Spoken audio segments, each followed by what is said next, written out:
So I just found out the hard way. I did an hour's worth of 3 or 4 videos and none of them recorded. So we're gonna try this all again. Hi, my name is Jasmine McDonald. Welcome to my channel. I am a former professional ballerina as well as a certified personal trainer. And now I can finally say, wah, wah, wah, I am a certified specialist in sports nutrition. Comment down below some questions you might have regarding that.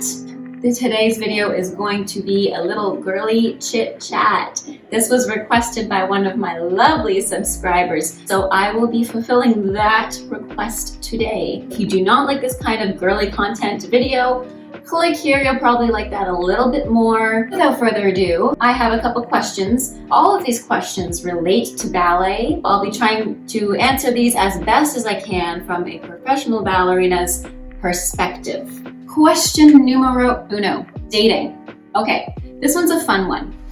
This question actually specifically says, how do you go about dating as a ballet dancer? How do you make time for it? And have you ever dated another ballet dancer? In my time in ballet school, I did date one ballet dancer. Other than that, I have not dated a ballet dancer. I like the differences people bring into relationships. To me, it's really important to get to know somebody that isn't like me at all. My boyfriend is not a ballet dancer in the slightest. He knows nothing about ballet, nothing about pliés, nothing about how it works, and I love it that way. I always found that coming home after work, I never wanted to talk about work, and I think a lot of people have that problem. I think having those differences in those relationships is really important.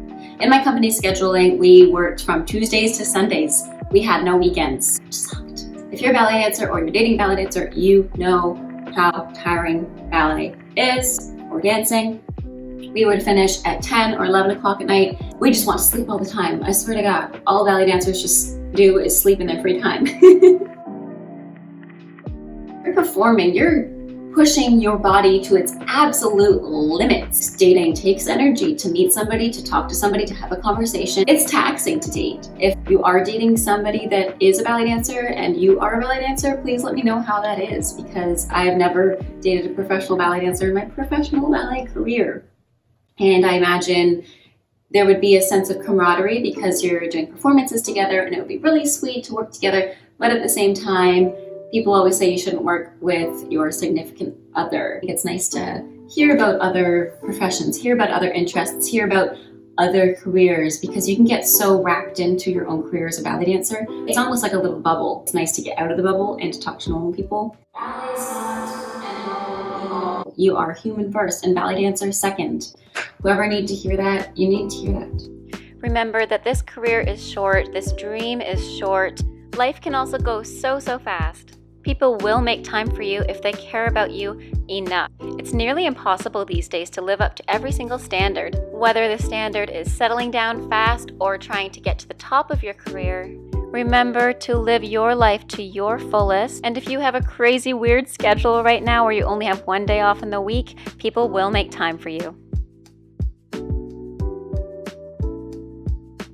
Next question. If you don't like talking about this stuff, I highly suggest checking out this video up here. You can also check out some of the links down below. There will be other videos. I'll put timestamps down below if you just want to skip over this part as well. Periods.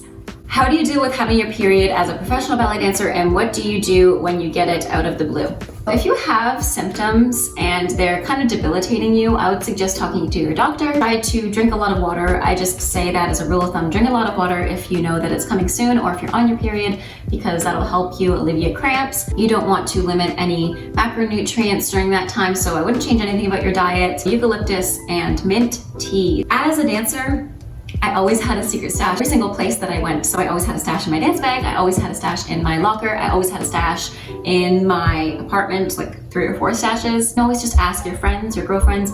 Another girl's always gonna help another girl out. They're not gonna go like, sorry sis, you're on your own. So if you ask another friend or a coworker or another girl in the company, if they have any extras, if they don't, go ask another one. You're gonna find somebody in the room that's gonna have something. So girls are helpful overall. If you're wearing white, and you're anywhere near your time of month, I would always just have something extra, even just putting a liner, just to make sure it doesn't go through your costume or go through your leotard or a skirt, whatever. If you are missing your period, that is not normal. Do go consulting your doctor about that. People say, oh, you're a ballet dancer, it's totally normal. You're an athlete, that's normal. It's not. Loss of period or amenorrhea leads to loss of bone mass, it leads to osteopenia and osteoporosis, and it can heighten your risk of stress fractures. You do not want a stress fracture. They suck to come back from and they hinder your career so much. So go consult on your doctor if you miss more than one cycle. If you miss 2, definitely go see somebody about that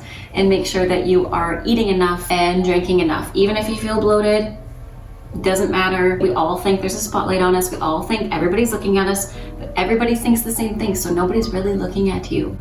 So if you feel a little bit bloated, we're human. It's totally normal. Next one, food. I'm so excited about this one because I can now say I am a certified specialist in sports nutrition. I studied for about a year. I took a few months off. I got 100% on the first portion and 94% on the case study. So yes, there is some room for improvement in there, but I'm pretty proud of my grade and I worked really hard on it. So to see the reward was really gratifying. I would love to do a separate video on this because I don't really think it's fair to squish such a broad subject into one video that's not just about it. I think it deserves a few videos, and I'm just talking about meal timing, how many calories to eat, and all this kind of stuff for your body type.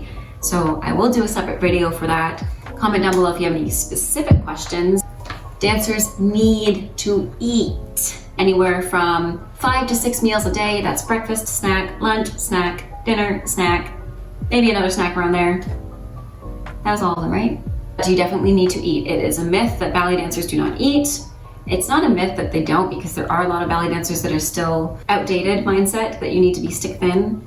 But if anybody tells you you need to change something about your body, that is their problem. That is not your problem. Just dismiss it. I would love to do a separate video on that. This next one's kind of heavy and I think it's really good to talk about. We're now going to talk about eating disorders and body image. Out of all of the athletic sports and arts, ballet and I'd say gymnastics as well run the most rampant in eating disorders. Imagine that you are a young dancer and you're in a studio full of other young dancers aspiring to be the best ballerina. Now you're in that studio filled with mirrors, 360 mirrors, and you're in a bathing suit for 8 hours. I try to tell this to my friends so they can understand that can toy with your mind. Remember, you are human first, dancer second. If somebody is negative towards you, if you have a teacher that has told you that you need to change your body, that is their problem. I think it's really imperative, if you're a teacher, to enforce positivity on your students. So make sure that the people that you're surrounding yourself with are only positive reinforcements and assets to your life. They're not going to bring you down and they're not going to bring down others. More often than not, when somebody is being negative towards another person, they have something going on in their own lives they're not happy with, and that's their problem. If it is a close friend that's lashing out on other people, just talk to them gently and just tell them your feelings about them being negative. Try to strive towards being the person that you look up to. It's kind of toxic social construct that women should be smaller and men should be bigger. Women can also be strong. And I think that's so important to see in the ballet world right now because everybody's bodies are different.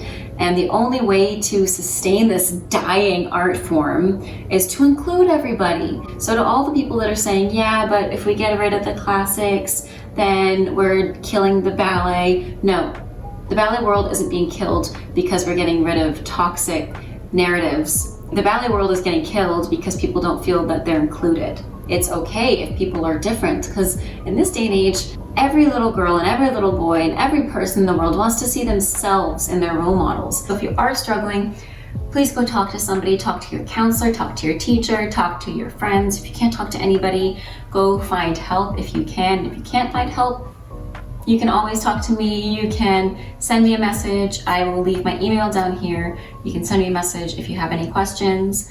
I am totally here to talk. I'm not a registered therapist, but if you just need to talk to somebody, I'm all ears. Competition.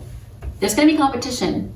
And humans are competitive in nature. You're always thinking about, okay, what does that person think about me? What does that person think about me? What is the teacher thinking about me? What do I think about those people? We're humans, we always think those thoughts. There's no way around it. You can't say you're not a competitive person, or you can't say you're not thinking about other people when you're in professional ballet. you really wanted a role and it was given to your friend, congratulate them. That positive energy is going to be reciprocated to you. What goes around comes around. So if you're kind of bitter because somebody else got something that you didn't, it's going to come around to bite you. Always be courteous.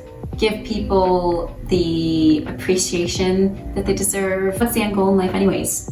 Nobody knows. So work on yourself while we're here on this planet and try to be the best person you can be. Be nice to others. Okay, this last one's kind of funny. How do you tell someone they stink? We sweat a lot. Be gentle about it because that is a very sensitive topic to someone, to tell them that they stink. I mean, if it was me, I'd much rather my friend come up to me and tell me that, you know, Jasmine, you're a lovely, lovely person. I love our friendship. So always start it with a compliment. But you know, you sweat a lot and I know you're working hard. Maybe there's a deodorant that works better because I don't want you to be ridiculed because people can be mean. There'd be girls in the company spraying them down with Dove deodorant and opening the windows, being so dramatic.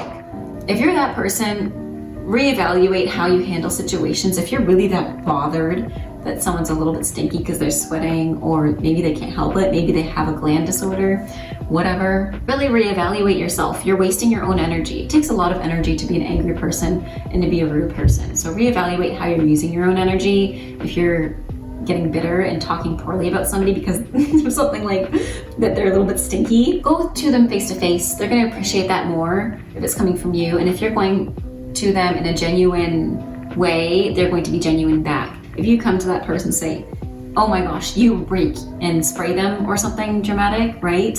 As people did in my company, they're of course gonna feel bad about themselves. And again, reevaluate the energy that you're putting out in the world. If you're being a rude person and trying to put somebody down and they feel bad after you speak to them, you're wasting your time, babes. You're wasting your own energy. You're wasting your precious time here on earth. Just be a nice person. Don't gossip behind their back and be respectful. I guess the biggest takes from these was just be a nice person. Reevaluate the energy you're putting out in the world. It's gonna be reciprocated.